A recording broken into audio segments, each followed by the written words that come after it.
أعوذ بالله السميع العليم من الشيطان اللعين الرجيم.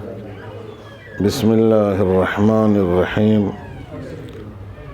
الحمد لله رب العالمين، والصلاة والسلام على سيد الأنبياء وأشرف المرسلين وعلى أهل بيته الطيبين الطاهرين، سيما بقية الله في الأرضين وحجة الله على العالمين، الإمام المنتظر عجل الله تعالى له الفرج، وروحي وأرواح العالمين لتراب مقدمه الفداء، ولعنة الله على أعدائهم أجمعين من ليلتنا هذه إلى صباح يوم الدين. أما بعد، فقد قال الله الحكيم في كتابه الكريم، وهو أصدق القائلين وقوله الحق. بسم الله الرحمن الرحيم. ذلك الذي يبشر الله عباده الذين آمنوا وعملوا الصالحات، قل لا أسألكم عليه أجرا إلا المودة في القربى، فمن يقترف حسنة نزد له فيها حسنا، إن الله غفور شكور. صدق الله العلي العظيم.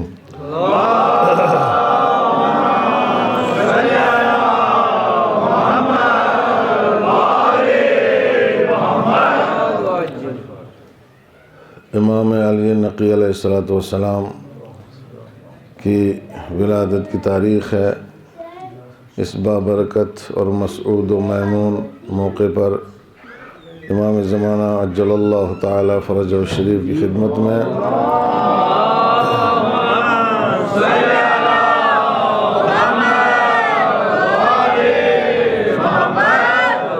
ہم سب مل کر کے تبریک و تہنیت پیش کرتے ہیں، اور پروردگار عالم سے دعا گو ہیں کہ وہ ہمارا ہدیہ تبریک ہمارے امام کے محضر میں پہنچائے، تاکہ اس سے ان کا دل ہم سے راضی ہو اور ہم سے خوشنود ہو، اور وہ اس بات کی گواہی دیں کہ لوگوں نے اس موقع کے اوپر ہدیہ تبریک پیش کیا تھا. کوئی ایک چھوٹی سی چیز بھی اگر امام کی بارگاہ میں قبول ہو جائے تو وہی نجات کے لیے کافی ہے. ایک چھوٹی سی چیز، چھوٹی سی ایک سلام بھی اگر وہ مان لیں اور علیکم السلام ورحمۃ اللہ کہہ دیں تو ہمارے لیے کافی ہے، اس سے زیادہ کی ضرورت نہیں ہے. لیکن شرط اتنی ہے کہ یہ چیز ان کی بارگاہ تک پہنچے. یہ بات ہے، یہ اہم مسئلہ ہے، اور اس کے اوپر غور کرنا زیادہ ضروری ہے. باقی اگر ان کی بارگاہ تک ہم پہنچ گئے یا ہماری طرف سے سلام بھی پہنچ گیا تو پھر پریشانی والی کوئی بات نہیں ہے، پھر گھبرانے کی کوئی بات نہیں ہے. لیکن میں ہمیشہ صغروی بحث کرتا ہوں، کبروی بحث نہیں کرتا.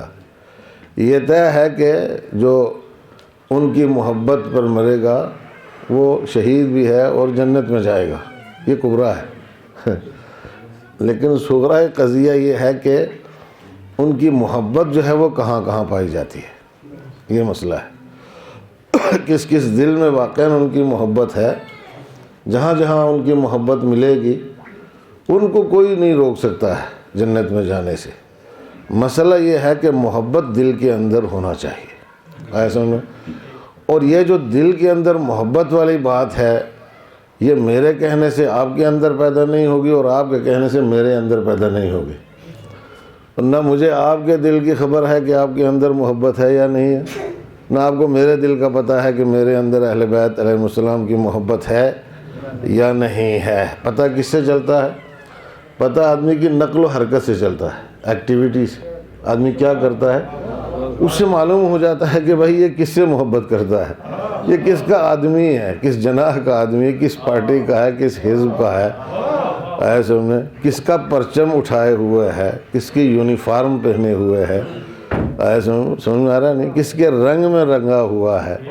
آیا اس کے اوپر صبغہ الہی ہے یا نہیں ہے؟ صبغہ الہی، صبغۃ اللہ ومن احسن من اللہ صبغہ، اور یہ صبغہ الہی جو ہے وہی اصل میں رنگ امامت ہے۔ صبغہ الہی کیا ہے؟ امامت کا رنگ ہے، امامت کا پرچم ہے، امامت کی یونیفارم ہے، امامت کی وردی ہے۔ سمجھے؟ یہ سب کو دیکھنا، امامت ظاہر بھی امامت کا ہونا چاہیے اور باطن بھی امامت کا ہونا چاہیے۔ ایک صلوات بڑے محمد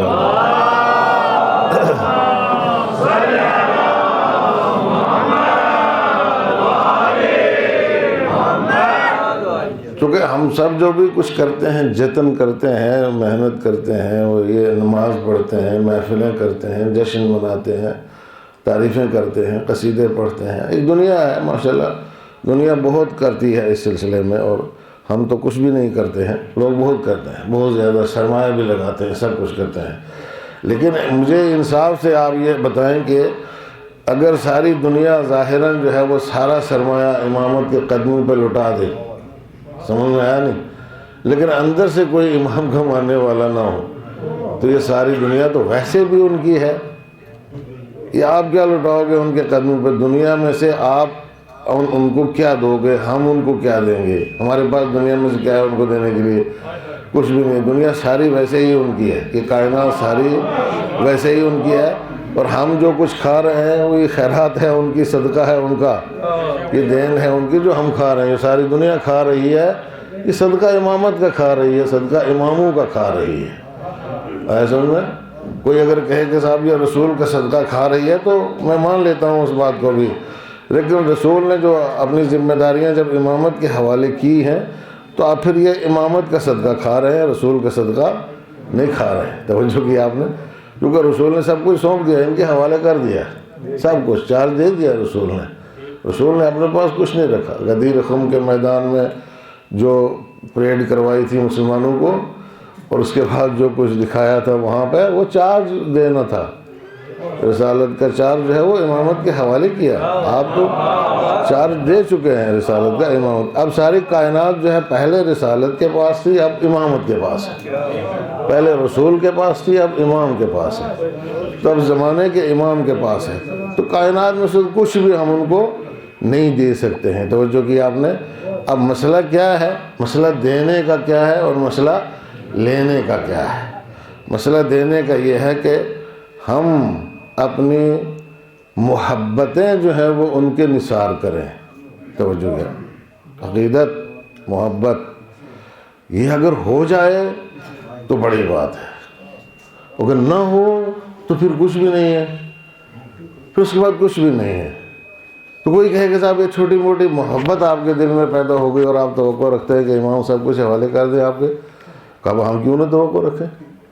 ہم تو ہیں ہی چھوٹے موٹے آدمی ہیں، اور ہمارے پاس سے جو کچھ جائے گا وہ اتنا ہی چھوٹا موٹا ہوگا، ان کے پاس سے جو کچھ جائے گا وہ ان کے مرتبے کے مطابق ہوگا، وہ ان کے مقام کے مطابق ہوگا، ہمارے پاس سے جو کچھ جائے گا وہ ہماری حیثیت کے مطابق ہے۔ تو عزیزان گرامی، اگر ہم صرف ایک جذبہ محبت ان کو نثار کر دیں صحیح معنی میں جس کو کہتے ہیں، تو پھر ہم بڑے سے بڑے انعام کی توقع رکھ سکتے ہیں، امید رکھ سکتے ہیں، لیکن مسئلہ یہیں پہ آ کے اٹک جاتا ہے بس، یہ کہ یہ آیا محبت ہماری جو ہے واقعی معنوں میں ان کے لیے ہے یا ان کے لیے نہیں ہے۔ ایک صلوات پڑھیں محمد علیہ۔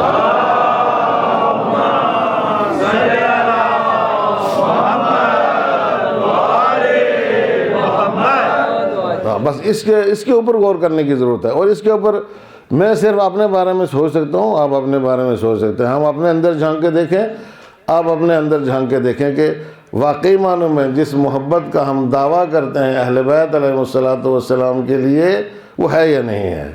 عزیزان گرامی، اگر وہ محبت اہل بیت علیہ الصلوۃ والسلام کے لیے پیدا ہو جائے تو اس کے سے بڑا سرمایہ نہیں ہے، سرمایہ نہیں کوئی، اس سے بڑا کوئی سرمایہ نہیں ہے۔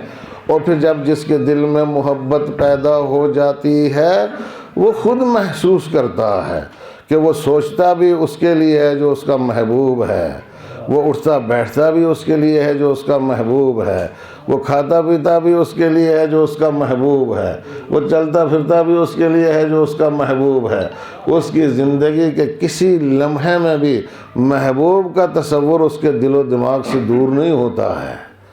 توجہ کیا آپ نے؟ جب محبوب کی چاہت اس کے دل و دماغ سے دور نہیں ہوتی ہے تو کبھی نہیں بھلاتا اس کو، کبھی فراموش نہیں کرتا۔ اور میں انصاف سے آپ حضرات سے ایک سوال پوچھوں گا کہ دنیاوی جو مجازی محبوب ہوتے ہیں ان کو اگر بھلا بھی دیا جائے تو کسی کا کیا بگڑتا ہے، کسی کا کیا نقصان ہوتا ہے؟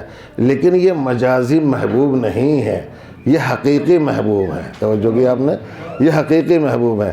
اگر کوئی ان کو بھلا دے ولو ایک لمحے کے لیے بھی تو اس کا کتنا نقصان ہوگا اس کا کوئی اندازہ نہیں کر سکتا ہے۔ اور اگر ایسے ہی دعویٰ کرتا رہے اور حقیقت میں اندر محبت نہ ہو تو پھر آپ حضرات خود سوچنے کے ہم کیا ان کے بارگاہ میں اور ان کے حضور میں پیش کریں گے۔ ایک صلوات پڑھیں محمد و آل محمد۔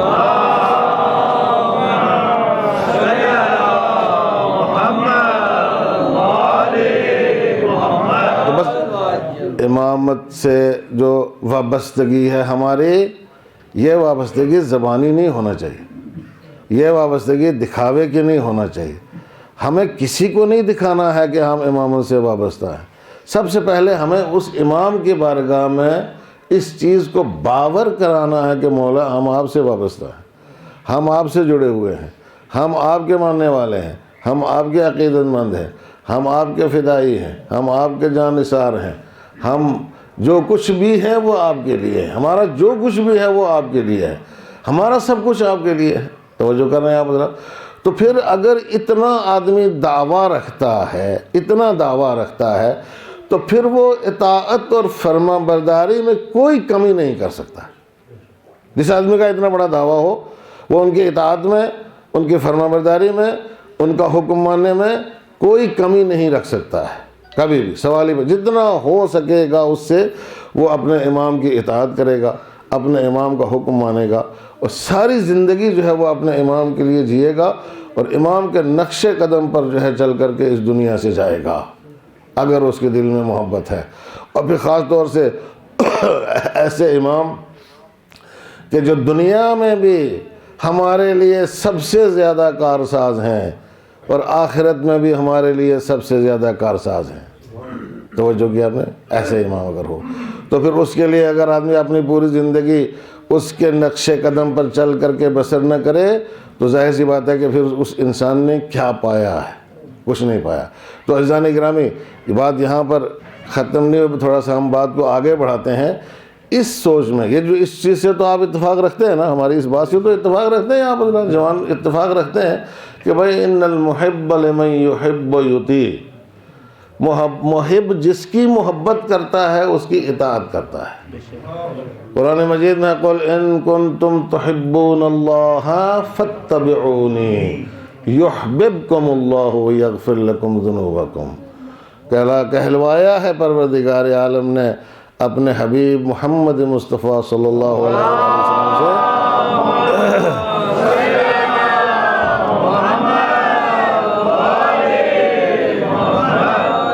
کہلوایا ہے کہ ان سے کہہ دو کہ اگر تم اللہ سے محبت کرتے ہو، اللہ والے ہو، اللہ والوں سے ہے، جو لوگ بھی اللہ سے محبت کرتے ہیں سیدھے سیدھے ان سے یہ خطاب ہے۔ ان کنتم تحبون اللہ فاتبعونی، میرے حبیب ان سے کہو کہ اگر تم اللہ سے محبت کرتے ہو تو میرا اتباع کرو۔ یعنی اللہ سے محبت جو ہے وہ میرے اتباع میں کامیابی حاصل کر سکتی ہے۔ اگر سرکار رسالت کا اتباع کیا تو اللہ سے محبت صادق آئے گی، اور اگر سرکار رسالت کا اتباع نہ کیا تو اللہ سے محبت نہیں ہے۔ بس سیدھی سی بات ہے، دو چار والی بات ہے، اور قرآن ہے، کوئی اور چیز نہیں ہے، اور تفسیر کی بھی گنجائش اس میں نہیں ہے، بالکل سامنے کی بات ہے۔ قل ان کنتم تحبون اللہ فاتبعونی، میرا اتباع کرو، یحببکم اللہ، اللہ تم سے محبت کرے گا۔ پتہ چل جائے گا کہ سرکار رسالت کا اتباع ہوگا تو ہم اللہ سے محبت کریں گے، اللہ ہم سے محبت کرے گا۔ ایسا سمجھیں، وَيَغْفِرْ لَكُمْ ذُنُوبَكُمْ، اور پھر وہ تمہارے گناہوں کو بھی معاف کر دے گا۔ پھر تمہارے گناہوں کو بخش دے گا. لیکن پہلے محبت صادق آنا چاہیے، پہلے محبت کا سلیقہ آنا چاہیے، پہلے محبت کا انداز سیکھو. دیکھیں یہ بات کل تک رسول فرما رہے تھے، آج زمانے کا امام فرما رہا ہے. یہ بات ہے یا نہیں؟ اس کو مانتے ہیں آپ؟ کل رسول فرما رہے جب تک رسالت کے پاس چارج تھا، اسلام کا، دین کا، شریعت کا، قرآن کا، اس چیز کا، اور جب رسالت کے پاس چارج نہیں رہا تو چارج امامت کے پاس ہے. تو اب یہی بات قرآن کی اسی آیت کو امام پڑھ کے سناتا ہے. وہی فرماتا ہے قُلْ إِن كُنتُمْ تُحِبُّونَ اللَّهَ فَاتَّبِعُونِي. تم اگر اللہ سے محبت رکھتے ہو تو زمانے کا امام کہہ رہا ہے میرا اتباع کرو، میری بھی پیروی کرو. پتہ چل جائے گا کہ تم اللہ سے محبت رکھتے ہو. اور اگر امام کی پیروی کسی نے نہیں کی تو معلوم ہوگا اللہ سے محبت نہیں رکھتا ہے، خالی زبانی دعویٰ کرتا ہے. ایک صلوات پڑھیں محمد والے محمد.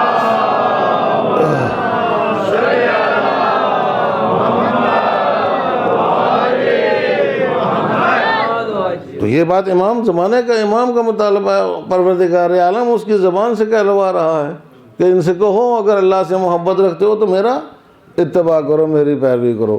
یحببکم اللہ، بدلے میں اللہ تم سے محبت رکھے گا اور پھر تمہارے گناہوں کو معاف کر دے گا. تو ہمیں وہاں تک پہنچنا ہے کہ اگر اللہ سے محبت ہے تو زمانے کے امام کی پیروی ضروری ہے، زمانے کے امام کا اتباع ضروری ہے، زمانے کے امام کے نقش قدم پر چلنا ضروری ہے. سیدھی سیدھی باتیں ہیں بالکل سامنے کی، اور اس میں ظاہر سی بات ہے کوئی دو رائے نہیں ہے، اس میں کسی تعویل کی، کسی تفسیر کی، یا کسی دروغ بافی کی یا جھوٹ کی گنجائش نہیں ہے. عزیزان سامنے ہے بالکل. اگر زمانے کے امام کی پیروی ہوگی تو اللہ سے محبت ہوگی اس کے دل میں، اور نہیں پیروی ہوئی تو گویا اللہ سے محبت نہیں ہے. تو اب اللہ والوں کو اس بات کے اوپر خوش نہیں رہنا چاہیے کہ ہم اللہ کی محبت کر کے کامیاب ہو جائیں گے. زمانے کے امام کو چھوڑ کے، زمانے کے امام کو چھوڑ کے کوئی کہیں نہیں جا سکتا اور کسی کو کچھ نہیں مل سکتا ہے. پروردگار عالم زمانے کے امام کے بغیر نہ کچھ دیتا ہے اور نہ کچھ لیتا ہے. ایک صلوات پڑھیں محمد والے.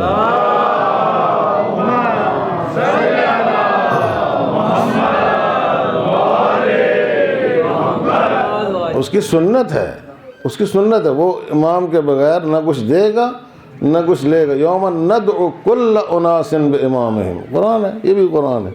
آج قیامت کے دن تمام لوگوں کو ہم ان کے امام کے ساتھ بلائیں گے. امام کے بغیر کسی کو نہیں بلائیں. امام کو بلایا جائے گا، پھر اس کے ساتھ ساتھ جتنے بھی اس کے ماننے والے ہیں معمومین سارے خود بخود حاضر ہو جائیں گے. اب یہ نہیں کہ یہاں وہ کس صف میں لگتے ہیں، یہاں تو جس کی لاٹھی اس کی بھینس، دھکم پھیل کر کے اس کو ادھر کیا اس کو ادھر کیا، تو یہاں نہیں بیٹھ سکتا، میں یہاں بیٹھوں گا.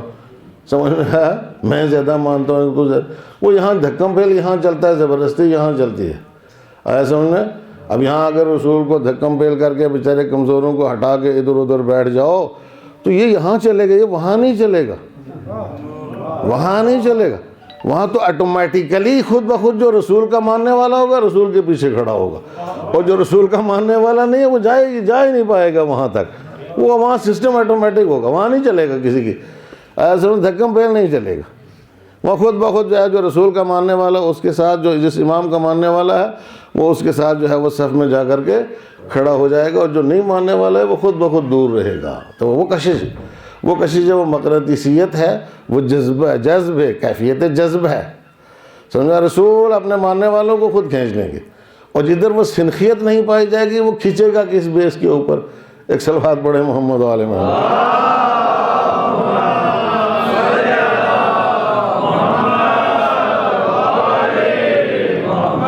اب ادھر وہ چیز ہی نہیں ہے، ایک طرف تو ہے دوسری طرف وہ چیز ہی نہیں ہے. تو مقناطیس تو ظاہر سی بات ہے کہ مقناطیسیت دوسری طرف بھی ہوگی تو اس کو کھینچتی ہے نا، اور اگر دوسری طرف نہیں ہے تو نہیں کھینچے گی. اب ذرا سا رسول کے ساتھ اگر کردار ملتا ہوگا تو یہاں رسول کی طرف کھنچ کر کے جائیں گے، اور اگر رسول کے ساتھ کردار نہیں ملتا ہے تو رسول کی طرف کھنچ کر کے نہیں جا سکتے ہیں. توجہ کیا آپ نے؟ تو اب ظاہر سی بات ہے کہ رسول کے ساتھ کردار ملانے کے لیے ایک جملہ آپ کی خدمت میں عرض کر رہا ہوں. ظاہر سی بات ہے صاحبان ولا بیٹھے ہیں تو اس کو بھی سماعت فرما لیں. رسول کے ساتھ کردار ملانے کے لیے پہلے رسول کے ساتھ عقیدے کو ملانا پڑے گا. آیا سمجھ میں آیا آپ کی؟ نہیں، پہلے رسول کے ساتھ عقیدے کو ملانا پڑے گا. جب رسول کے ساتھ عقیدہ ملتا ہوگا تو ظاہر سی بات ہے کہ رسول کے ساتھ کردار بھی ملے گا. اگر رسول کے ساتھ عقیدہ نہیں ملتا ہے تو رسول کے ساتھ کردار نہیں ملے گا. تو رسول کا عقیدہ کیا ہے؟ رسول کا عقیدہ یہ ہے کہ انا اولنا محمد و اوسطنا محمد و آخرنا محمد و کلنا محمد. میرا اول بھی محمد ہے،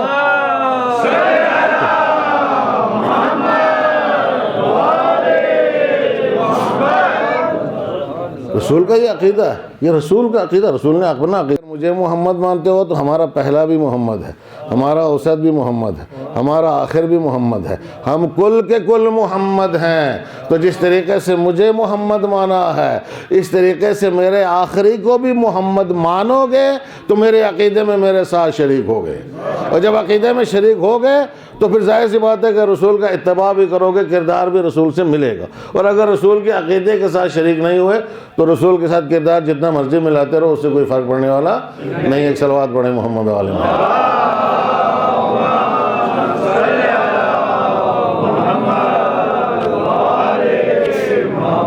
معلوم ہے اس میں زیادہ تفصیل میں جانے کی گنجائش نہیں ہے. یہ رسول نے اس جملے میں اپنا عقیدہ بیان کیا ہے. اب عقیدہ توحید تو سب کو معلوم ہے رسول کا عقیدہ، عقیدہ توحید لا الہ الا اللہ محمد الرسول اللہ. لیکن اس کے بعد اب رسول کے بعد کیا ہے؟ ظاہر سی بات ہے اب کائنات ان کو آخر تک جو ہے وہ کائنات کو دیکھنا ہے، آخر تک پوری کائنات کو رسول کو دیکھنا ہے.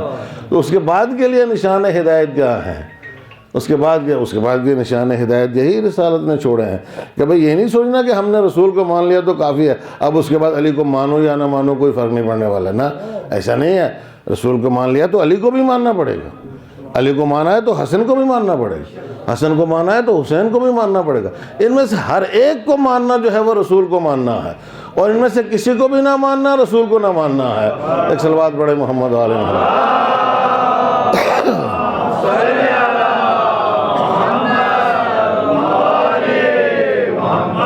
اس لیے کہ مسئلہ یہاں پر یہ ہے کہ علی کی گواہی پر رسول بات کریں گے، حسن کی گواہی پر علی بات کریں گے، حسین کی گواہی پر حسن بات کریں گے. بعد والا امام گواہی دے گا تو پہلے والا امام جو ہے وہ بات کرے گا اس سے پہلے والے سے، اور پھر وہ اس سے پہلے والے سے. ہمارا آخری جب گواہی دے گا تو یہ گواہی یہ سیڑھیاں چڑھتے ہوئے سرکار رسالت تک پہنچے گی، اور پھر سرکار رسالت سے بارگاہ ربوبی تک پہنچے گی. لیکن اگر ہمارا آخری گواہی نہیں دیتا ہے تو ظاہر سی بات ہے کہ آپ لاکھ جتن کر لو کچھ بھی حاصل ہونے والا نہیں. اس لیے کہ سلسلہ جو پروردگار عالم سے جوڑنے والا ہے وہ یہی ہے. اس کے علاوہ کوئی سلسلہ جو ہے وہ اللہ سے جوڑنے والا نہیں. ایک صلوات پڑھیں محمد والے محمد.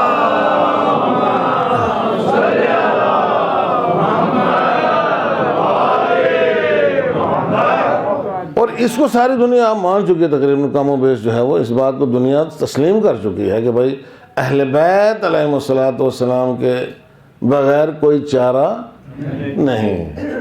اہل بیت کو اگنور نہیں کیا جا سکتا، اہل بیت کو نظر انداز نہیں کیا جا سکتا. تو پھر کیا کرنا ہے؟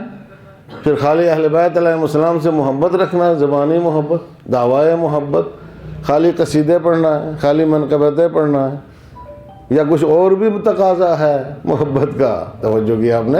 تو معیار بتایا، اصول بتایا نا معیار، کہ بھائی تم اگر محبت کرتے ہو تو اتباع ضروری ہے، اگر محبت کرتے ہو تو اتباع ضروری ہے، اگر مانتے ہو تو اتباع ضروری ہے. اور پھر ماننا کس حد تک مانتے ہو؟ آخر یہ بھی تو دیکھنا ہے نا کس حد تک مانتے ہو.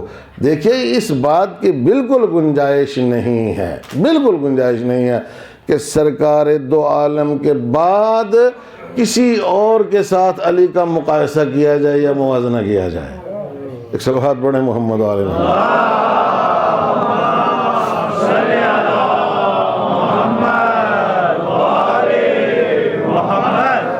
عصمت و طہارت کے سلسلے کو غیر معصوم سلسلے سے مقایسہ کر ہی نہیں سکتے کسی قیمت. کوئی موازنہ ہی نہیں، اصلا کوئی مقابلہ ہے ہی نہیں ہے، بالکل کوئی جوڑ ہی نہیں ہے، کسی طرح کا بھی جوڑ نہیں ہے. یہ سلسلہ عصمت کا ہے، یہ سلسلہ طہارت کا ہے، یہ سلسلہ پروردگار عالم نے چلایا ہے. اب ان کے ساتھ کسی کو ایسا ہی ما ننسخ من آیت او ننسها نأتی بخیر منها ومثلها، کہ ہم کسی آیت کو اس وقت تک جو ہے منسوخ نہیں کرتے یا اس کو فراموش نہیں کرتے جب تک اس سے بہتر آیت نہ لے آئیں یا اس جیسی آیت نہ لے آئیں. بس یا تو بہتر آئے گی یا اس جیسی آئے گی، اس سے کم کی گنجائش ہی نہیں ہے. توجہ کیا آپ نے؟ تو یہ قرآن مجید ہے، یہ بات کرتا ہے آدم سے لے کے خاتم تک کی، اور خاتم سے لے کے قیامت تک کی بات کرتا ہے. تو آدم سے لے کے خاتم تک، آدم سے لے کے خاتم تک جو آیات کا سلسلہ تھا، تو ایک سے بڑھ کر ایک کے ایک. توجہ کی آپ نے؟ بعد والا نبی پہلے سے افضل، اس کے بعد پہلے سے افضل، اس کے بعد پہلے سے افضل، سرکار دو عالم تک سلسلہ پہنچائی. آیات الہیہ یہی تو ہیں، اور اس کے علاوہ کون سی آیات الہیہ؟ یہ قرآن مجید کی آیات کی بات نہیں ہو رہی ہے، یہ ان آیات کی بات ہو رہی ہے جو قرآن لے کے آئی ہیں. توجہ کی آپ نے؟ ان کی بات ہو رہی ہے. تو وہاں تک پروردگار عالم ایک کو لاتا رہا، دوسرے کو بھیجتا رہا، لاتا رہا، بھیجتا رہا، لیکن ایک سے افضل ایک سے بڑھ کر ایک سے بڑھ کر ایک. سرکار دو عالم سب سے بڑھ کر، سب سے افضل. توجہ کی آپ نے؟ تو اب یہاں نعت بخیر منہا کا سلسلہ ختم ہو گیا. نعت بخیر منہا اب رسول سے بڑھ کر کوئی آ نہیں سکتا ہے. لہذا پروردگار عالم گنجائش رکھی او مثلہا، بھائی رسول سے بڑھ کر تو نہیں آ سکتا ہے، لیکن اب اس کے بعد جو آئے گا وہ رسول جیسا ہوگا. توجہ کیا آپ نے؟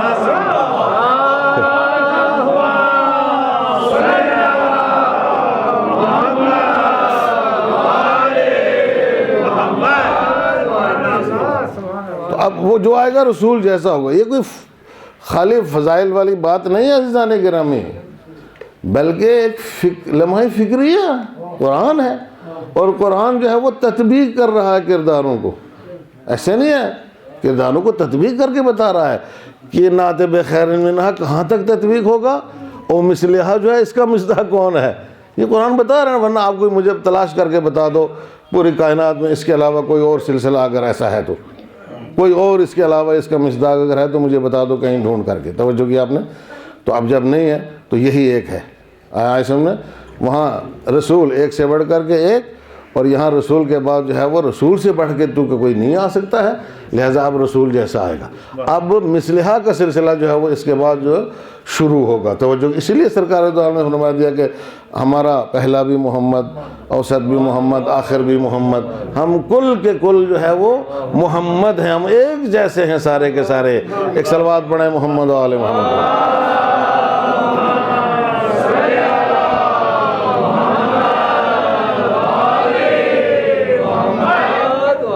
اب مسئلہ بات یہیں پر آ کر کے عزیزان گرامی رکتی ہے کہ جب پروردگار عالم نے یہ سلسلے قائم کیے ہیں تو کیا یہ سلسلے ایسے ہی قائم ہوئے؟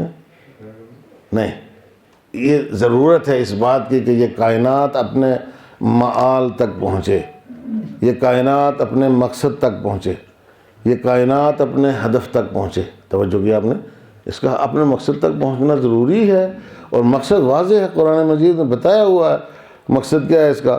هو الذی ارسل رسولہ بالہدی ودین الحق لیظہرہ علی الدین کلہ.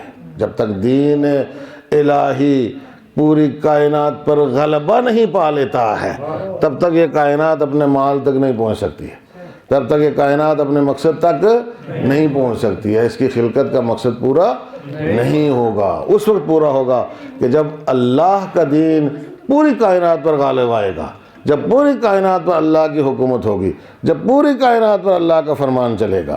آیا سمجھ میں؟ اور جب پوری کائنات پر اللہ کا فرمان چلے گا تو فرمان چلانے والا کوئی نہ کوئی ہونا ضروری ہے، دین کو پیش کرنے والا کوئی نہ کوئی ہونا ضروری ہے، دین کو غلبہ دینے والا کوئی نہ کوئی ہونا ضروری ہے. آیا سمجھ میں؟ تو بجائے ہر ایک زمانے میں کوئی نہ کوئی آتا رہا ہے، کوئی نہ کوئی آتا رہا، ہر زمانے میں آتا رہا ہے.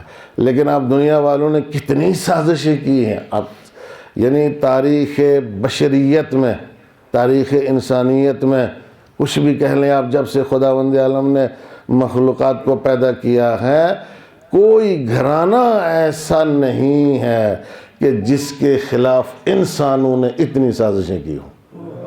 انسانوں نے جس کے خلاف اتنی سازشیں کی ہوں، روئے زمین پر ایسا کوئی گھرانہ نہیں ملتا ہے. ایسا ہے ہی نہیں ہے، ایسا کوئی ہے ہی نہیں ہے روئے زمین کے اوپر.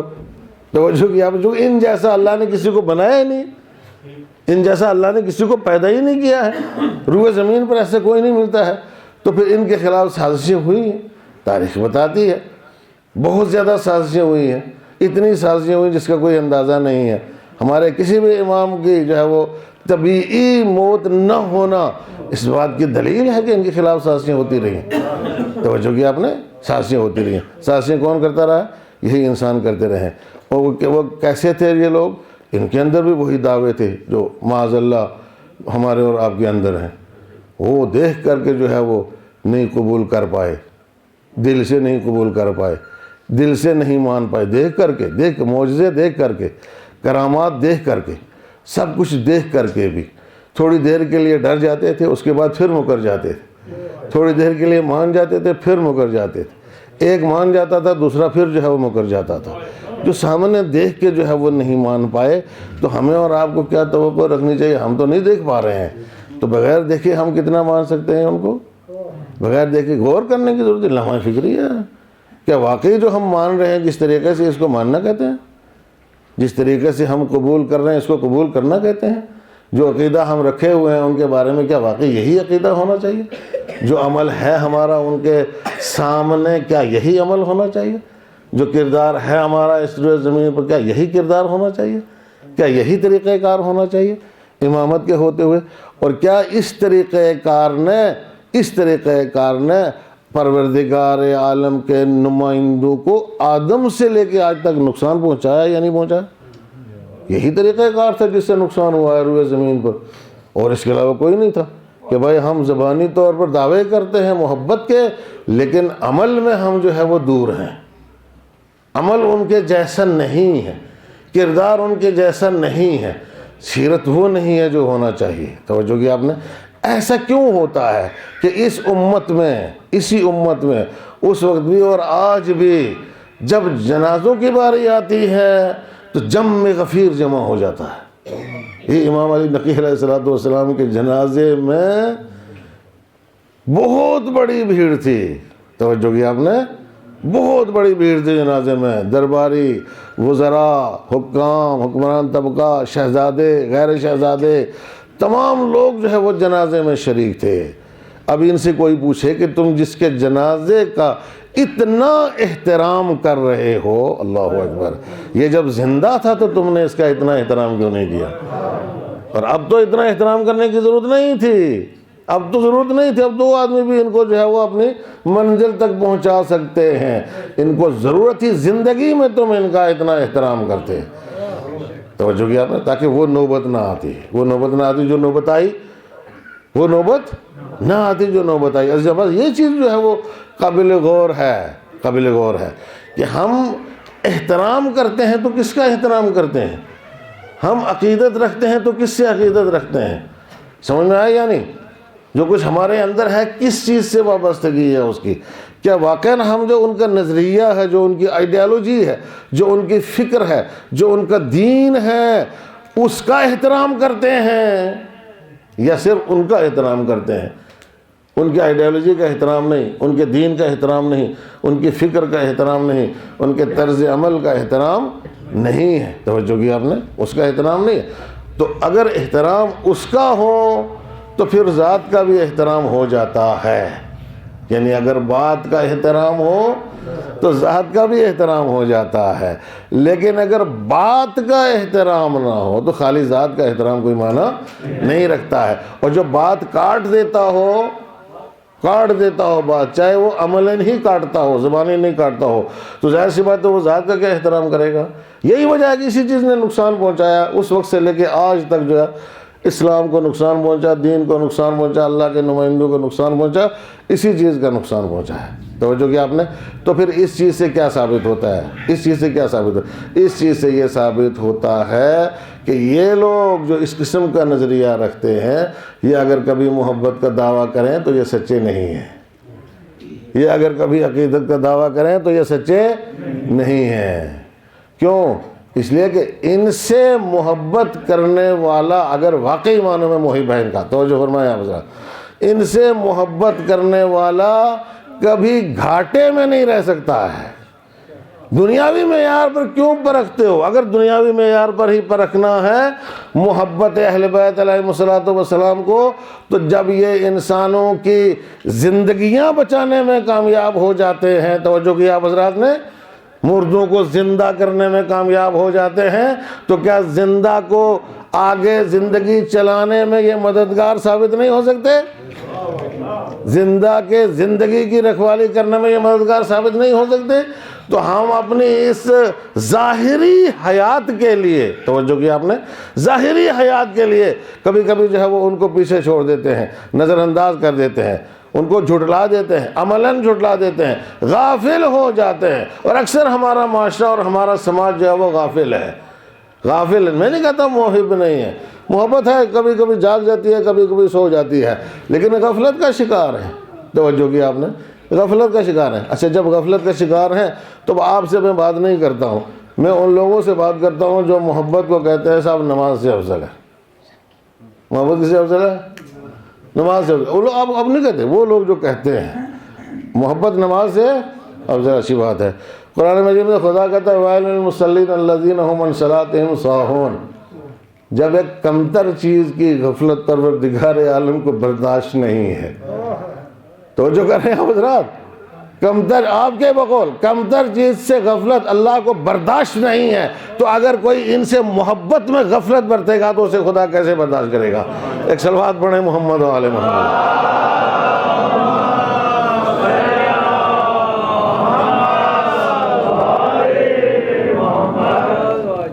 آیا سمجھ میں؟ اس کو خدا کیسے برداشت کرے گا؟ تو یہ محبت میں غفلت ہے، جو کچھ بھی ہم سے ہو رہا ہے یہ محبت میں غفلت ہے۔ جب محبت میں غفلت ہوگی تو پیروی نہیں ہوگی، اطاعت نہیں ہوگی، فرما برداری نہیں ہوگی، اور اگر محبت ہے صحیح معنوں میں تو پھر سب کچھ قربان ہے، سمجھنا، پھر سب کچھ ان کا ہے۔ اب جب سب کچھ ان کا ہے تو جزوی طور پر جو ہم کبھی کبھی غفلتیں برتے ہیں وہ نہیں برتیں گے اگر کسی کے اندر محبت ہے۔ یہی وجہ ہے کہ ہر ائمہ علیہ الصلوۃ والسلام کے ادوار میں آپ دیکھیں تو تعداد بہت زیادہ لوگوں کی ہوتی تھی، اماموں کے ساتھ بہت زیادہ لوگوں کی تعداد ہوتی تھی، لیکن مخلصین چند ہی ہوتے تھے، مخلصین جو ہے وہ زیادہ نہیں ہوتے تھے، چند ہوتے۔ وہ کون لوگ ہوتے تھے؟ وہ لوگ ہوتے تھے کہ جو امام کی بات مانتے تھے، پورے وجود کے ساتھ مانتے تھے، پورے، وہ آدمی مخلص ہے جو پورے وجود کے ساتھ امام کی بات مانے۔ یعنی ہمارا عقیدہ تو ہے کہ صاحب ہم امام کو حاضر مانتے ہیں، تو جو کر رہے ہیں آپ ذرا، ہم امام کو حاضر مانتے ہیں۔ جب امام کو حاضر مانتے ہو تو بھائی کبھی حاضر ہو کے دکھاؤ یا حاضر کر کے دکھاؤ۔ ایک وہ مرتاض جو ہے، وہ مرتاض و ریاضت کش، وہ پیر جس کو کہتے ہو، وہ تمہارے سامنے 40 دن تک ریاضت کشی کر کے تمہیں کچھ چمتکار دکھا کر کے اپنا فریفتہ بنا لیتا ہے، اپنا گرویدہ بنا لیتا ہے۔ آیا سمجھ میں؟ اور تم جو محبت کا دعویٰ کرتے ہو اور جس سے محبت کا دعویٰ کرتے ہو اور واقعی معنی میں تمہیں محبت ہے تو تم کھڑے کھڑے ایک پیر کے اوپر جو ہے وہ چیلنج کر سکتے ہو، ایک قدم کے اوپر کھڑے کھڑے چیلنج۔ محبت ہے تو پھر کوئی بات نہیں ہے کہ امام، ہاں امام موجود ہے، کیا پوچھنا ہے آپ کو بتائیے، امام جواب دینے کے لیے تیار ہے، امام جواب دینے کے لیے موجود ہے۔ وہ ایسی بات نہیں ہے کہ وہ جواب نہ دے۔ سمع عتید، سمع عتید، ایک ایسا کان جو ہر وقت سننے کے لیے تیار ہے۔ یہ وہی امام ہی تو ہے، سمع عتید، ایسا کان جو ہر وقت سننے کے لیے تیار ہے اور سب کی سننے کے لیے تیار ہے، اور اشتباہ بھی نہیں ہوتا ہے اس کو کہ یہ منڈی سے بول رہا ہے یا پلیرے سے بول رہا ہے یا گرسائی سے بول رہا ہے، کہاں سے بولنا معلوم ہے کہ یہ منڈی سے، یہ پلیرے سے، یہ گرسائی سے، یہ کہاں سے بول رہا ہے۔ سمع عتید ہے، امام ایسا ہے۔ تو اگر ہماری بات جو ہے وہ ان کے کان تک پہنچ جائے اور تو پھر ظاہر سی بات ہے کہ پھر تو جواب بھی آپ کو مل جائے گا، اور جواب ہمیں اور آپ کو ملتا ہے، لیکن بشریت ابھی اس حد تک نہیں پہنچی ہے امام کا ساتھ دینے میں کہ جب اس جواب کو سن سکے۔ توجہ کیا آپ نے؟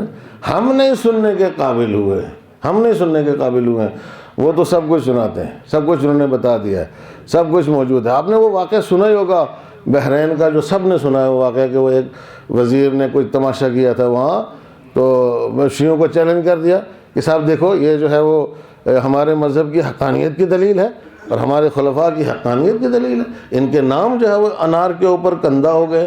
یہ معجزہ الہی نہیں تو اور کیا ہے؟ ایسے میں یہ معجزہ الہی ہے کہ انار کے اوپر ان کے نام لکھے ہوئے.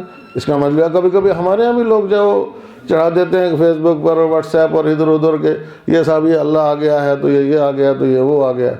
تو اس نے کہا کہ یہ معجزہ الہی ہے. ایسے میں شیعہ پریشان، ظاہر سی بات ہے. وزیر نے چاہنے کہا جی بادشاہ نے کہا اس کا جواب دو، اگر تمہارے پاس ہے ہمت جواب دو اس کا، تم اگر سچے ہو تو پریشان ہو گئے لوگ. اور انہوں نے کہا کہ جی ہمیں 10 دن کی مہلت دیں. 10 مولوی تیار کیے میرے جیسے میں تو ان جیسا نہیں ہوں. 10 مولوی تیار کیے کہ صاحب ایک دن ایک سے کہا آپ جاؤ جی مناجات کرو، فریاد کرو جنگ بارگاہ میں اور اس کا جواب لے کے آؤ. یقین تو تھا کہ امام ہیں جواب ضرور دیں گے، اس میں کوئی، ہمیں آج بھی یقین ہے امام ہیں جواب دیں گے. کبھی بھی ہم جواب نہیں چاہیے جواب دیں گے. آج بھی ہمیں یقین ہے مذہب کا دفاع کرتے ہیں، وہ اپنے ماننے والوں کا دفاع کرتے ہیں، اپنے چاہنے والوں کا دفاع کرتے ہیں. امام نہ کریں تو ہم رہ نہیں سکتے اس دنیا میں، ہمارا وجود ہی نہ رہے اس دنیا میں. توجہ کیا آپ نے کہ وہ کیسے کیسے دفاع کرتے ہیں ہمیں پتہ بھی نہیں چلتا ہے، کیسے کیسے بچاتے ہیں ہمیں معلوم نہیں ہوتا. تو دوسرے گئے، تیسرے گئے، چوتھے، 5ویں، 6، 7ویں، 8ویں، 9ویں، آخری آدمی گیا 10واں مولوی. کوئی جواب نہیں ملا 9 آدمی کو. وہ گئے جا رہے تھے تو راستے میں ادھر سے ایک شخص آتا ہوا دکھائی دے. کہاں جا رہے ہو؟ کہا یار چھوڑو نہ پریشان کرو. بھائی جی پہلے سے ہی پریشان ہے، سن نے مجھے جانے تو اپنے کام سے، دیکھتا ہوں کیا ہوتا ہے کہنے. کہا میں بتاؤں کس کے پاس جا رہے ہو؟ تم اپنے زمانے کے امام کے پاس جا رہے ہو نا. کہا جی تو آپ کو کیسے پتا؟ کہا تو میں ہی تو ہوں تمہارے زمانے میں، تم پہچانتے نہیں. جا کے تو وہ کہنے لگا مولا اگر آپ ہیں تو اتنی زیادہ آپ نے دیر کیوں کی؟ 9 دن ہو گئے ہم فریاد کر رہے ہیں اپنی ہے. کہا تو تم نے 10 دن کی مہلت کیوں مانگی؟ تمہارا ایمان اگر امام کے اوپر اتنا تھا تو تم اتنا کمزور سمجھتے ہو اپنے امام کو کہ تم نے 10 دن کی مہلت مانگی؟ تم کہتے ابھی ہمیں 2 رکعت نماز پڑھنے کی فرصت دو، ہم نماز پڑھ کے آپ کو جواب دیتے ہیں کہ سچائی کیا ہے، حقیقت کیا ہے. بابا ہم 10 دن کی مہلت مانگے تو ظاہر سی بات ہے ایمان کی کمزوری تو ہے نا. اور اس کے علاوہ کیا ہے؟ اگر ہم مانتے ہیں کہ امام حاضر ہے تو امام حاضر کے ہوتے ہوئے کوئی آدمی غلطی کرے، گناہ کرے، فساد کرے، فتنہ کرے، خرابی کرے، معاشرے اور سماج کے اندر جھوٹ بولے، غبن کرے، مال غصب کرے، کیا ہو سکتا ہے یہ اس سے؟ نہیں ہوتا ہے نا.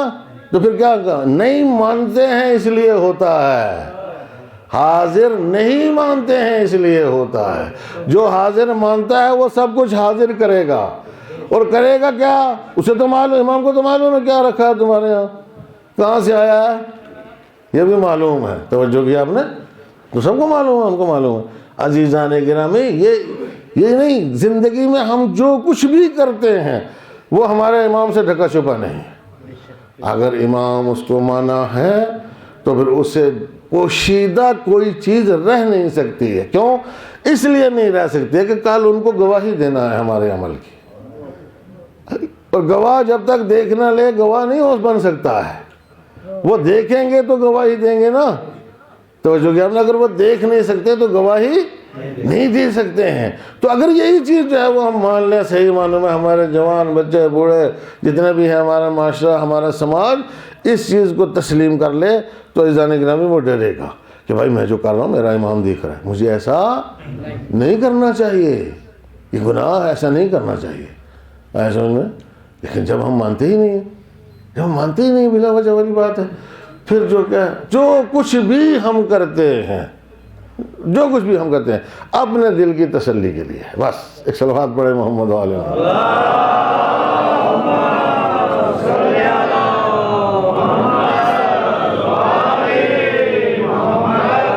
اپنے دل کی تسلی کے لیے، اور اس کے علاوہ کچھ نہیں ہے. آپ اپنی جگہ پر بیٹھ کر کے غور کیا کرو، اس بارے میں سوچا کرو.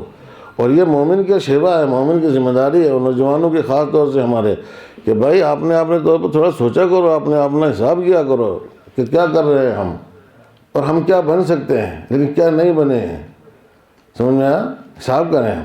اگر ہم امام سے وابستہ ہو جائیں تو ہم زیادہ سرخرو اور سربلند ہوں گے، یا امام کو چھوڑ کر کے دوسروں سے وابستہ ہونے سے ہم زیادہ سرخرو اور سربلند ہوں گے. کیا معاشرے میں زندگی بسر کرنے کا طریقہ جو ہے وہ اماموں نے نہیں سکھایا ہے؟ ہمارا 12واں امام تو پردہ غیب میں ہے، ہمارے جو 11 امام ہیں، خود حضرت علی علیہ السلام سمیت انہوں نے یہ بتایا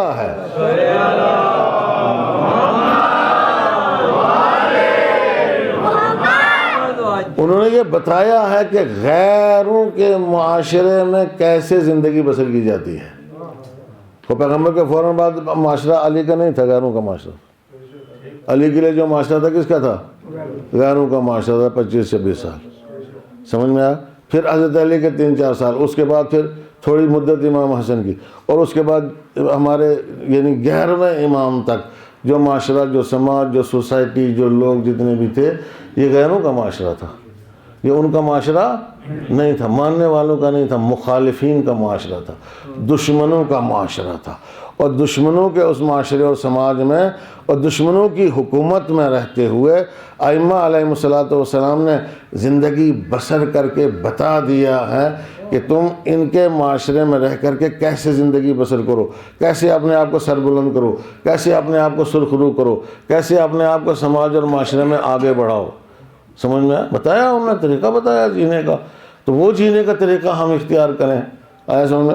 تو اس میں امام کو چھوڑنا لازم نہیں آتا ہے، اس میں یہ ہے کہ ہم امام کے ساتھ رہ کر کے، وابستہ رہ کر کے، امام کے ساتھ جڑ کر کے ان کے معاشرے میں، غیروں کے معاشرے میں کیسے زندگی بسر کریں تاکہ ہم دنیاوی اعتبار سے بھی ان سے آگے نکل جائیں اور دینی اعتبار سے بھی ان سے آگے نکل جائیں۔ صلوات پڑھیں محمد و آل محمد۔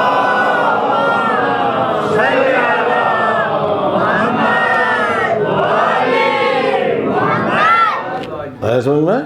یہ ہے زندگی بسر کرنے کا طریقہ، ورنہ تو کوئی فائدہ نہیں ہے جانے گرانے۔ اب خاص طور سے آج کے زمانے میں، اس زمانے میں تو کوئی زیادہ مشکل نہیں ہے، مشکلیں آ رہی ہیں آگے، لیکن ابھی اتنی مشکلیں نہیں ہیں۔ ابھی یہ سیکولر نظام جو ہے، اس سیکولر نظام میں آپ لوگ بہت کچھ کر سکتے تھے، بہت کچھ کر سکتے ہو۔ دیکھیے ائمہ علیہ السلام اپنے پانے والوں کو اجازت دیتے تھے کہ تم جاؤ نوکریاں کرو، بادشاہوں کے ہاں نوکریاں کرو، ان کے درباروں میں رہو، ان کے ہاں وزیر بنو، ان کے ہاں قاضی بنو، ان کے ہاں محاسب بنو۔ ایسے میں ان کے ہاں دوسرے عہدے جو ہیں وہ لو۔ کیوں لو دوسرے عہدے؟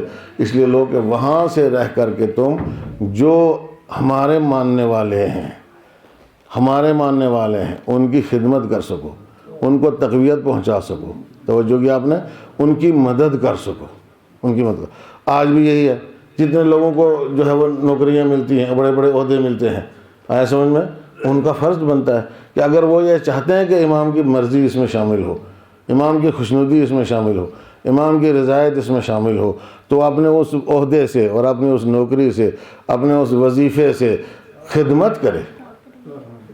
خدمت کرے، کس کی خدمت کرے؟ ہاں، امام کے ماننے والوں کی خدمت کرے، امام کے چاہنے والوں کی خدمت کرے۔ جہاں جہاں کمزور ہیں ان کو اوپر اٹھانے کی کوشش کی جائے۔ اس کے لیے ظاہر سی بات ہے اتحاد کا ہونا ضروری ہے، اتفاق کا ہونا ضروری ہے، معلومات کا ہونا ضروری ہے، ہمدردی کا ہونا ضروری ہے۔ خود غرضی جو ہے وہ ظاہر سی بات اس کی بہت بڑی دشمن ہے، اس کی بہت بڑی۔ تو اس میں کیا ہے؟ اس میں یہی ہے نا، اب ظاہر سی بات ہے کہ میں اگر ملازم ہوں گورنمنٹ کا تو مجھے تنخواہ ملتی ہے 70 آج کو ماشاءاللہ لاکھ، 70,000، 50,000، اس سے اوپر 30-40,000 سے اوپر ہی ہیں سارے۔ کچھ لوگوں کی تو پینشن ماشاءاللہ جو ہے وہ 80-90 ہزار ہے۔ تو بابا تمہارے 2-3 بچے ہیں، 4 بچے ہیں زیادہ سے زیادہ، 3-4 بچے ہیں نا، تو تم 3-4 بچوں کے لیے خرچہ رکھو، باقی اس غریب کو دو جس کے پاس بچوں کا گزارے کے لیے کوئی نہیں، کچھ بھی نہیں ہے، ایسا میں باقی اس کو دو۔ بینک میں کیوں رکھتے ہو جمع کر کے؟ نہیں، وہ کس کے لیے ہے؟ نہیں، ایک سوال ہے نا، اگر امام یہ سوال پوچھیں آپ کو، یہ تم نے بینک میں رکھا وہ کس کے لیے؟ اس کا جواب دے دو مجھے۔ یعنی کیا کل تمہیں اپنے امام پر یقین نہیں ہے؟ کیا کل تمہیں اپنے خدا پر یقین نہیں ہے کہ وہ روزی دے گا یا نہیں دے گا؟ اب جب اماموں کی تم تعریف کرتے ہو، یہی تعریف ہے امام کی کہ وہ سخی، سب سے زیادہ سخی ہوتے تھے، سب سے زیادہ داد و دہش کرنے والے، سب سے زیادہ عادل، آیا سمجھ میں؟ تو وہ اگلے دن کے لیے تو بچا کر کے نہیں رکھتے تھے نا۔ آپ قصیدے پڑھتے ہو وَيُؤْثِرُونَ عَلَىٰ أَنفُسِهِمْ وَلَوْ كَانَ بِهِمْ خَصَاصَةٌ، کہ وہ اپنے نفوس پر لوگوں کو ترجیح دیتے تھے چاہے ان کا نقصان ہی کیوں نہ ہو جاتا تھا۔ سورہ حلاطہ نازل ہوا تو 3 دن تک اہل بیت علیہ السلام بھوکے رہے اور اپنی روٹیاں مسکین کو، یتیم کو اور اسیر کو دیتے رہے۔ تب سورہ حلاطہ نازل ہوا، سمجھ میں آیا؟ تو ان کو اللہ پر بھروسہ نہیں تھا، اللہ پر اعتماد نہیں تھا، اب اللہ پر بھروسہ تھا، اللہ پر اعتماد تھا، اسی لیے چوتھے دن رسول خدا صلی اللہ علیہ وآلہ وسلم پہنچے اور آ کر کے کہا کہ یا اللہ یہ میرے اہل بیت 3 دن سے بھوکے ہیں، آیا سمجھ میں؟ 3 دن سے میرے اہل بیت بھوکے ہیں اور تیری راہ میں بھوکے ہیں، تیرے بندوں کو دیتے رہے، یتیم کو دیا، اسیر کو دیا، مسکین کو دیا، وہ تیری مخلوق ہے، تو نے ان کے لیے کیا کیا ہے؟ فوراً جنت سے دسترخوان نازل ہوا، جنت سے غذائیں نازل ہوئیں اور رسول نے وہ غذائیں بیٹھ کر کے اہل بیت علیہ الصلوۃ والسلام کے ساتھ تناول فرمائی۔ تو جو اللہ دیتا ہے نا، پھر جب تم نے اس کی راہ میں دے دیا تو تم بیٹھ کر کے اسی طریقے سے مانگو، تمہارے لیے بھی آ جائے گا۔ اگر عیسیٰ کے لیے دسترخوان اتر سکتا ہے تو تم بھی محمد مصطفیٰ کے ماننے والے ہو، امام کے ماننے والے ہو، تم کیوں بھوکے رہو گے؟ تمہارے لیے بھی دسترخوان آ جائے گا آسمان سے۔ عقیدہ تو ہونا چاہیے۔ ایک صلوات پڑھیں محمد و آل محمد۔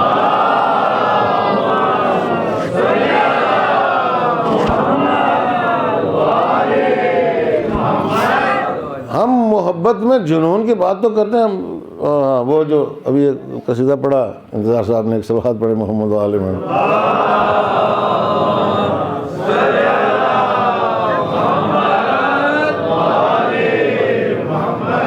کیا تھا اس میں؟ دیوانے ہیں، واقعی دیوانے ہیں۔ کیا ہے اتنا بڑا عقل مند کوئی ہے نہیں دنیا میں جتنے ہم ہیں۔ دیوانے کہاں رکھتا ہے اپنے پاس کچھ بچا؟ نہیں انصاف سے بتاؤ، دیوانہ کچھ بچا، اس کو کیا پتا ہوتا ہے یہ کیا چیز ہے؟ یہ درہم ہے، دینار ہے، یہ 100 کا نوٹ ہے، 50 کا نوٹ ہے، کتنے کا نوٹ ہے؟ وہ تو اس کو ہر چیز میں علی نظر آتا ہے، اس کو نوٹ پوٹ دکھائی نہیں دیتے۔ ہم کیسے دیوانے ہیں؟ ہمیں چمڑی جائے مگر دمڑی نہ جائے۔ ایک صلوات پڑھے محمد وال۔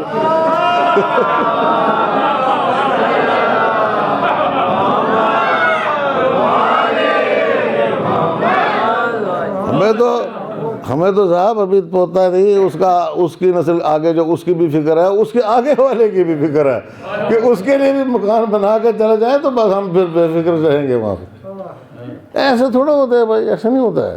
ایسے سمجھ میں نہیں، بس سچ بات کہہ رہا ہوں، اس میں کوئی دو رائے نہیں۔ حقیقت یہی ہے کہ جب جو محب ہوتا ہے تو پھر وہ اسی طرح کا ہوتا ہے۔ جیسے بہلول دیوانہ کس کو لوگ کہتے تھے، جبکہ اس سے بڑا عقل مند کوئی نہیں تھا، اس سے بڑا عقل مند کوئی نہیں تھا۔ دربار سے کھانا آیا بہلول کے لیے، تو کسی نے لا کے دیا بہلول یہ کھانا کھا لو۔ کہا یہ کہاں سے آیا ہے؟ کہا ہارون رشید نے بھیجا۔ ہارون رشید نے بھیجا تمہارے لیے، کھاؤ اس کو۔ اس نے اٹھا کے پھینکا، جو ہے کتے کے آگے ڈال دیا۔ ایسا کتے نے سونگا تو وہ بھی کھسک گیا، وہ بھی کھسک گیا۔ تو کہا بہلول تم کھانے کی توہین کرتے ہو، تم نے اٹھا کے کتے کے آگے ڈال دیا۔ کہا کتا بھی تم سے سیانہ ہے، دیکھو وہ بھی نہیں کھا رہا ہے۔ معلوم ہے بادشاہ کے دربار سے آئے، کھانے کے قابل نہیں ہے، کسی کا کھانا کس کا ہے۔ ایسے سمجھ میں دیوانے ایسے ہوتے ہیں، ان کو پرواہ نہیں ہوتی یہ بادشاہ ہے یا کون ہے، وہ اہل بیت علیہ السلام کے دیوانے ہیں۔ تو پھر ظاہر سی بات ہے ان کو اس قسم کی کسی کی چیز کی کوئی فکر نہیں ہوتی ہے، کسی چیز کی کوئی پرواہ نہیں ہوتی۔ ہم نے کہتا ہم سارے ایسے بنے، نہیں، ہم انتہائی عقل مند دیوانے بن کر کے زندگی گزارے۔ ایک صلوات پڑھیں محمد و آل محمد۔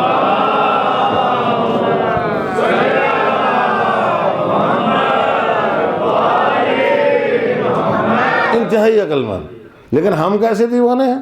ہم ایسے دیوانے ہیں کہ ظاہر سی بات ہے وہ جو 80% حلال ہے اس کو قبول کرنے کے لیے تیار نہیں ہے، 100% حرام جو ہے اس پر ہماری نظر ہے۔ تو ہم ایسے دیوانے ہیں واقعاً صحیح معنی میں۔ پھر اس کے بعد یہ دیوانگی بڑی خطرناک ہے، ایسا یہ دیوانگی بڑی خطرناک ہے۔ ہمیں عقل مند دیوانے بننا چاہیے، عقل مند دیوانے۔ تو عقل مند دیوانہ ہر چیز کا حساب رکھتا ہے، وہ کبھی اپنے اوپر آنچ نہیں آنے دیتا، نہ دنیا میں نہ آخرت میں۔ عقل مند دیوانہ جو ہے سب سے پہلے یہ کوشش کرے گا کہ میں اپنے مالک کی نظر میں سرخرو بن ہو جاؤں۔ بس مالک اللہ ہے تو اس کی نظر میں، مالک زمانے کا امام ہے تو اس کی نظر میں، آپ کیا مانتے ہو، جو مانتے ہو اس کی نظر میں سرخرو ہونا اس کے لیے ضروری ہے۔ تو یہ عقل مند دیوانہ ہے اور ضروری ہے عقل مند دیوانے بننا۔ توجہ کیا آپ نے؟ ورنہ ظاہر سی بات ہے کہ ہماری زندگی جو ہے وہ پھر ہمیں پچھتانا پڑے گا، آخر میں جا کر کے پچھتانا پڑے گا۔ آج ہم غفلت برتتے ہیں، آج ہم توجہ نہیں کر رہے ہیں، آج چونکہ ہمارے ہاں جو ہے وہ کھچڑی ہے، معاشرے اور سماج کے اندر کھچڑی ہے۔ خطبہ میں جو ہے وہ بھی کھچڑی قسم کے خطبہ ہیں، شعراء بھی تو ہے اسی ٹائپ کے ہیں، کوئی مال پیش کرتا ہے، کوئی مال پیش کرتا ہے، تو جس کو جو پسند ہے وہ ادھر چلا جاتا ہے، سمجھ میں آیا؟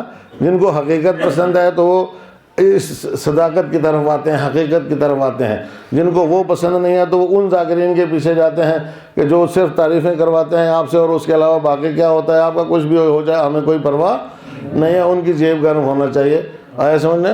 وہ پوچھتے ہیں نا، وہ پوچھتے ہیں اگر مثلا کسی کا فون آتا ہے مولانا صاحب آپ کو جو ہے وہاں پہ مجلس پڑھنی ہے، تو کہتے ہیں ہاں ایک منٹ ذرا میرے سیکرٹری سے بات کرنا۔ وہ خود نہیں بات کرتا ہے، خود بات نہیں کرتا کہ میرے سیکرٹری سے بات کرنا، وہ بات کرے گا، کہا جی ہاں جی مولانا صاحب کو، مولانا صاحب کے پاس ٹائم نہیں ہے، بزی شیڈول چل رہا ہے بہت زیادہ، کہا نہیں ہمیں بہت ضروری ہے جی، ہم ان کے بغیر کسی سے پڑھوا نہیں سکتے، یہ نہیں ہے وہ نہیں ہے۔ تو کہا پھر ظاہر سی بات ہے اب جب اتنا ہے تو پھر پیسہ لگے گا بھائی، اسی حساب سے خرچ کرنا پڑے گا نا، آئے سمجھ میں؟ تو اب وہ 50,000 1 لاکھ 2 لاکھ 4 لاکھ 10 لاکھ طے کرے گا اور اس حساب سے جو ہے وہ جا کر جائے گا۔ ابھی وہاں سے اتنا لے چکا ہے تو امام سے کیا چاہیے اس کو؟ خود ہی سوچیں آپ بھائی، امام کے ذکر کرنے کے لیے، ایک قصیدہ پڑھنے کے لیے، ایک نوحہ پڑھنے کے لیے، ایک مجلس پڑھنے کے لیے، ایک محفل پڑھنے کے لیے اتنا لے چکا ہے، اب اس کے بعد اور کیا چاہیے اسے؟ اب مجھے کسی نے فون کیا یہاں کے لیے محفل کے لیے، بھائی آپ کو محفل مولانا صاحب آپ تشریف لائیں گے، میں تو خدا کا شکر ادا کرتا ہوں کوئی بلائے مجھے۔ بعد میں کہنے لگا جی میں رضوان بول رہا ہوں، میں کہا میں تو پہچانا ہی تھا تجھے پہلے، ایک صلوات پڑھے محمد۔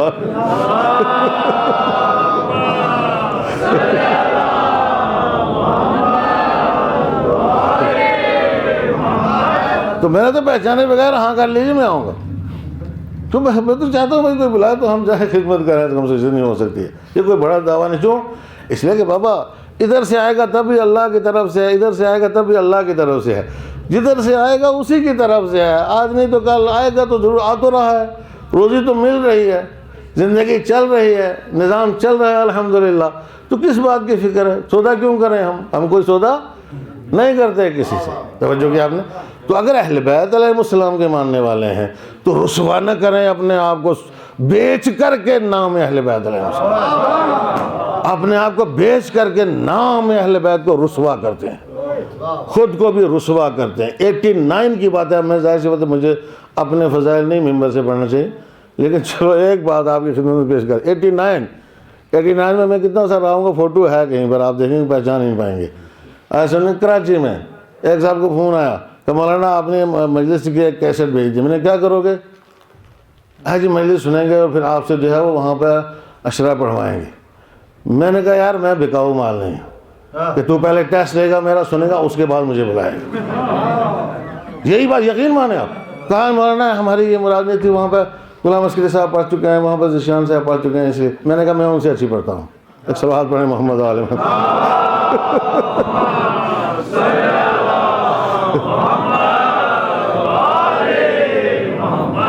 کوئی اسی ٹائپ کا تھا اس وقت دماغ، تو میں نے کہا میں اس سے اچھی پڑھتا ہوں بھائی، آیا سمجھ میں؟ اور یہ بیچنے کا مال نہیں ہے، تجھے آنا ہے، میں نے کہا وہاں میں مجلس وہاں پڑھوں گا، اس جگہ پہ آؤ، آ کر کے مجلس سن لینا، ہوا پسند تو بلا، نہیں تو چلے جانا چپکے سے خاموشی سے۔ کراچی کی بات ہے، وہاں جا کے لوگ تلاش کرتے ہیں یار کوئی مل جائے تو آیا سمجھنا، اچھا رہے گا تو 4 دن اور گزر جائیں۔ ہم نے نہیں پرواہ کی کبھی خدا گواہ اس چیز کا۔ وہ میزبان ہمارے نے کہا مولوی صاحب یہاں پہ آئیں گے لوگ آپ کے لیے، کیا کروں کیا طے کروں؟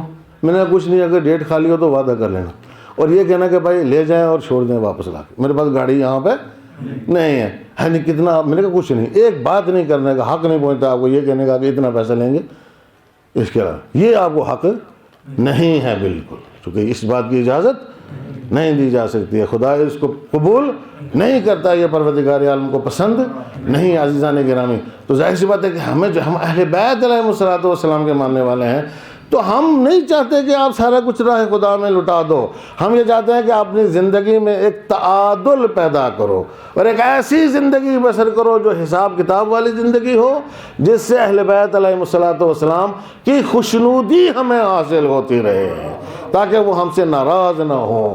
وآخر دعوانا ان الحمدللہ رب العالمین، ربنا آتنا فی الدنیا حسنۃ وفی الآخرۃ حسنۃ وقنا عذاب النار۔ اللهم إنا نرغب إليك في دولة كريمة تعز بها الإسلام وأهله وتذل بها النفاق وأهله وتجعلنا فيها من الدعاة إلى طاعتك والقادة إلى سبيلك وترزقنا بها كرامة الدنيا والآخرة. اللهم ما عرفتنا من الحق فحملنا وما قصرنا عنه فبلغناه برحمتك يا أرحم الراحمين. ربنا تقبل منا إنك أنت السميع العليم. بحق الزهراء وأبيها وبعلها وبنيها والسر المستودع فيها. سبحان ربك رب العزة عما يصفون وسلام على المرسلين والحمد لله رب العالمين.